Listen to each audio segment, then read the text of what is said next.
récapitulatif de tout ce que nous avons vu. En première leçon, on a parlé de convoyeur. Qui peut nous définir ce que c'est qu'un convoyeur? Qui a retenu quoi? Convoyeur avant, Monsieur Foudre. Vous avez une idée?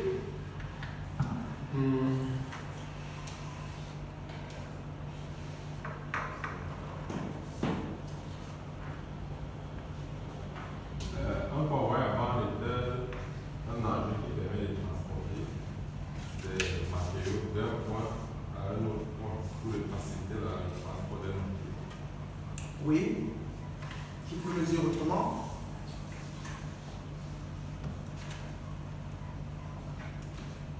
Dans ce qu'il a dit, il y a un élément qui manque. C'est lequel? Oui, vous pouvez compléter? Un convoi avant est un dispositif ou une machine qui permet de transporter des matériaux sur une bande d'un point à un autre point sur une courte distance. Très bien. En réalité, il faut juste noter que c'est un appareil qui permet de transporter des matériaux, qu'ils soient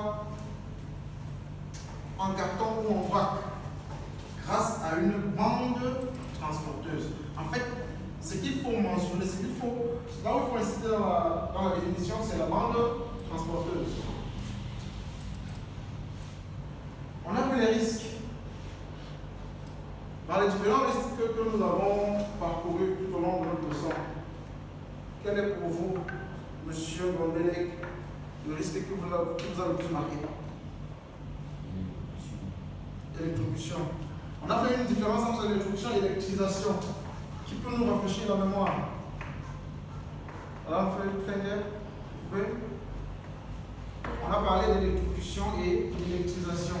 Et on a montré la différence en parlant des risques électriques, des risques d'origine électrique.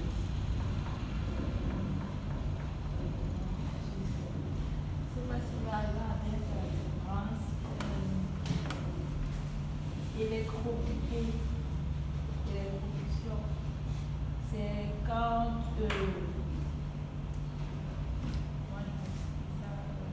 expliquer avec des termes aussi simples que possible.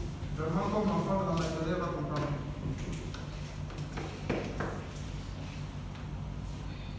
bon, un peu comme quand la machine, il y a masse sur la machine.